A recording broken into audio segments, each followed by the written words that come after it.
one of the things that we've talked about, I think, consistently on the program, and it's mostly been related, politically and all of the court cases that we've seen, is this two-tier system of justice. And, we talk about it happening in the civilian world so often. And then I came across this story on a friend of mine, their social media account. And it's the story of this young sailor, Harrison Tayse. And this is a wild story. He's 21 years old. So, I mean, and I know he's a grown man, but I have a child who's 19, and I'm like, he's a baby. He's like, he's a grown man, 21 years old, but he's young. He's a young sailor. And he immediately out of high school, he enlisted. And apparently one evening he was playing pool with a group of sailors, and one of the guys that he was playing with apparently lost some money. I guess he was betting on the game. And the guy was trying to bully Harrison Tayse's friend, and then brought a knife to the pool game.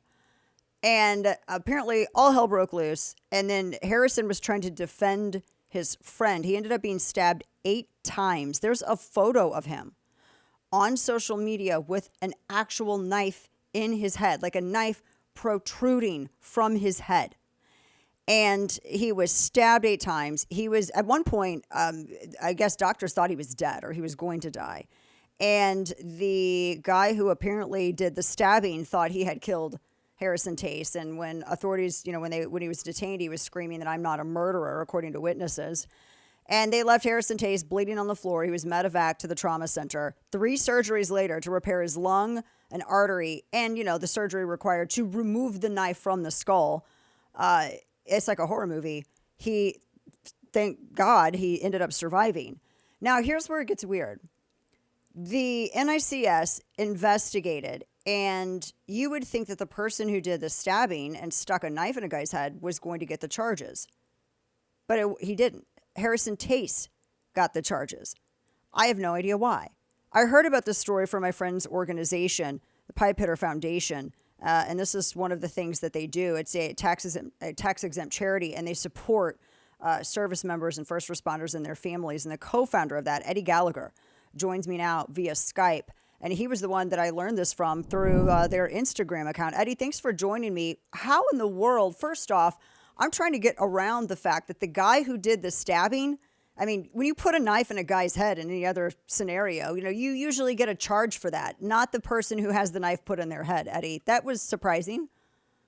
It is surprising for probably the everyday civilian, but we're talking about the Navy and the UCMJ, and their incompetence never surprises us. This is why we created our foundation, was specifically for cases like this. Once NCIS got involved, they gave Harrison a JAG, which is a legal representative in the Navy. This JAG has never tried a case before. Right away came in and said, you need to take a plea deal. That is the first thing that was said to Harrison Tayse and his family as Harrison Tayse is lying in bed fighting for his life. You went over the story briefly, but just to reiterate, Harrison Tayse's charges right now are Article 80, armed robbery, and that is for defending his friend who was in a bet with the guy that attacked him. Harrison had nothing to do with the bet at all. And from what I understand, Eddie, too, wasn't it? It was like a digital, like a Venmo or something Correct. Transaction. Yeah, the bet was through a Venmo transaction. The assailant refused to pay the debt and instead pulled out a knife and tried to bully his way out of the pool hall. Got into a scuffle with the guy he was in the bet with, and Harrison, who did the right thing, stepped in, tried to de-escalate the situation, ended up getting stabbed 8 times, and then a knife lodged through his head. And they are charging him with an attempted robbery for stepping in and trying to break up this fight. They are also charging him with 128, which is assault, for placing the sailor who was stabbing him in a headlock while he was stabbing him. And the last charge is disorderly conduct for fighting, which is a blanket statement the Navy does all the time on anything. So he's facing these 3 charges while he's laying in bed fighting for his life, and he is facing court-martial, I believe, in a couple of months. And if he goes to court-martial, he could get a bad conduct charge, discharge out of the Navy, which will follow him for the rest of his life. And this is Harrison is a all American, like great kid. We've had our legal team has talked to him and his family. This kid just wanted to join up the United States Navy, serve his country, and do what was best for him. And this is the way the Navy is treating him after this unfortunate incident. What did the assailant, did the guy who stabbed him, what kind of articles was he charged with? What was levied against him? I'm not sure what he's being charged with, but here's the catch. He is free right now, roaming the same base that Harrison is on. So they're both restricted to the same area. The assailant is now back at work.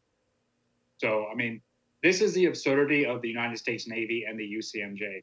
It is filled with incompetent people who do not know what they're doing.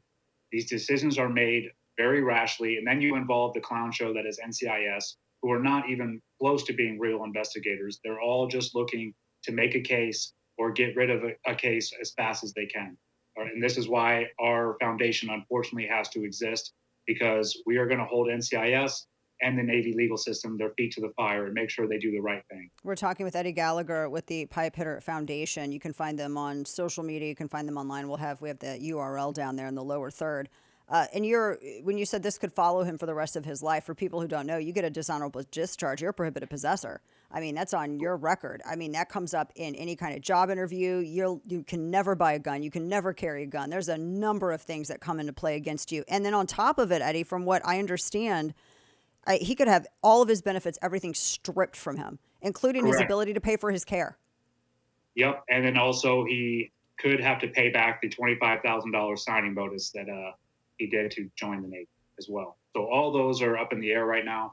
What we're hoping, he's got a great legal representation, Jay Sullivan, who is going to hold the Navy accountable. And we're just hoping that the Navy comes to their senses and actually drops these charges before they get to court-martial. But when dealing with the Navy, you never know. So it's wild, yeah. When you're dealing with such a serious case where this guy who almost lost his life could be irrevocably changed now, depending on what they decide to charge him with and what they decide to do. And you're going to assign him a guy that's never tried a case before ever. I mean, it seems like for me, again, non-military, not a lawyer, but I know what attempted murder looks like. I mean, and that's, you stick a knife in a guy's head, and I think you're going to try to kill him.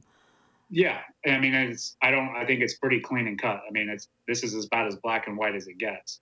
But still, the Navy somehow and NCIS somehow screw this up, and so this is why we've had to step in. The Tayse family, we ended up reaching out to them, and it was on their own volition that they wanted to fight this. The Pipe Hitter Foundation doesn't advise or tell people, you should stand up and fight. But if the family is willing to fight, that's who we get behind and support. But yeah, thank God that the Tayse family has a backbone, and they're willing to take on the United States Navy and get the right thing done. This seems like it's happening more often than not. And when did this start happening? And I mean, how did it get this bad this quickly?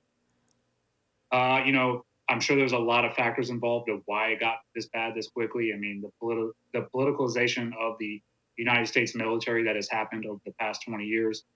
We can see it in our leadership in the military, which is the main problem. Yeah. The leaders that we have in our military all need to go, because they are all making decisions for their own betterment, for the betterment of the institution, and not for the men and women that are serving below them. This is a constant theme we have seen since we started our foundation, when we are defending these men and women who are getting unjustly persecuted.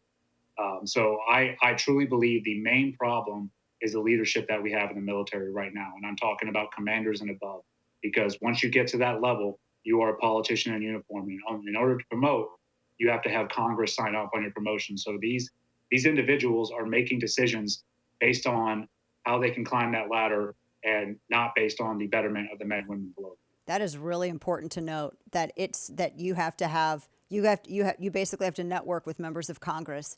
And that means you got to say the right things optically. You got to have the right PR moves. You have to bend the knee, so to speak, on all of this other public initiative stuff in order to in order to ascend and go higher in your career. Yep. And we, not just in the Harrison Tayse case, but the military in general, we've seen the degradation of it. We've seen the recruitment numbers are low. We've seen the woke agenda that's been trickled down through the military and is now prevalent on everything that you see on recruiting commercials and everything else. And, the leadership is scratching their heads like, oh, why can't we get people to recruit? What is the problem here? and they're looking everywhere else but themselves. And they're the ones that should be pointing the finger at themselves, like, what am I doing wrong here? It's because they don't have a backbone and they're not willing to stand up for what is right. They are all a bunch of yes men. They've been trained to be yes men since the Obama regime. And these are the people that are in charge right now. And I think, we can see it as plain as day. I mean, from the Afghan withdrawal to everything that has happened in the past 4 years. So, I mean, this is, the Pipe Hitter Foundation was founded to fight one little piece of the pie. And that's what we're going to do, is to make sure that these leaders are held accountable and that these JAGs and the UCMJ does the right thing. We're talking with Eddie Gallagher with the Pipe Hitter Foundation, in this case with Harrison Tayse, who I mean I can't imagine the idea of armed or attempted robbery, and he's defending himself and he gets charged with assault, and yet the guys who actually escalated it and created the problem, they're out walking around free. You mentioned recruitment, and there are so many out there, and I hear this so many times from different families. They're nervous, and even those young men and women who would think about enlisting, they pause because they see cases like this. They saw cases like yours. They see what happened in Afghanistan. They see a number of these situations, and they think, well, wait a minute. If I'm going to go to that extreme for my country and put it all on the line, will my country, will this institution have my back if I need them to? What does that do to military preparedness? How concerned are you for that?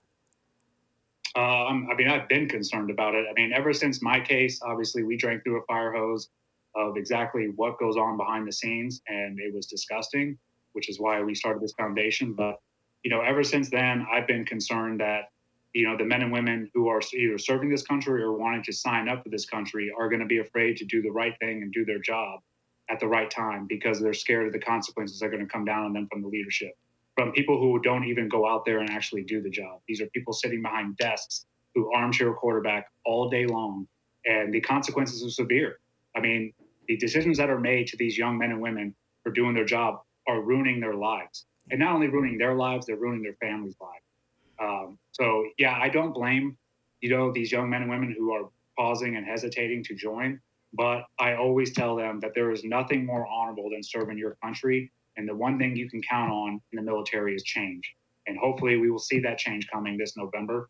And we'll swing things back to where they used to be. It's going to take some time, but I don't want to dissuade young men and women from joining this military because I truly believe it is the most honorable thing that you can do. And from your mouth to God's ears, I hope there's a change in November. What can people do to help Harrison right now and to help Pipe Hitters Foundation? Because this isn't going to be the last case. No, definitely not. But you can go on the pipehitterfoundation.org. You can look up. We have all the information on Harrison's case, and you can donate to Harrison. And any donation helps because, unfortunately, in these situations, the only rights that you have are the ones that you can afford, and you do need a good legal team to make sure that you get the justice that you deserve. So that is what we're doing. So every dollar is going to the Harrison Tayse case. If you donate to him, you will also be able to see the other individuals that we are helping. There's a lot of law enforcement, first responders, and you can look into their cases and donate to them as well. Or you can donate just to Pipe Hitter Foundation in general, and that money is going to go to each and every one of those individuals. Yeah, God bless you. Eddie Gallagher, we appreciate your service to the country, your continued service to the country, and to help other people serve theirs as well. Pipehitterfoundation.org. Thank you so much, Eddie. I haven't read anything about this case anywhere except the Pipe Hitter Foundation social media channels and you and your lovely wife. I've not seen this case anywhere, so I'm so glad that you're talking about it because it's important. People need to know this. It is a two-tier system, and it's even in the military. God bless you. God bless you. Thank you, Dana. Of course.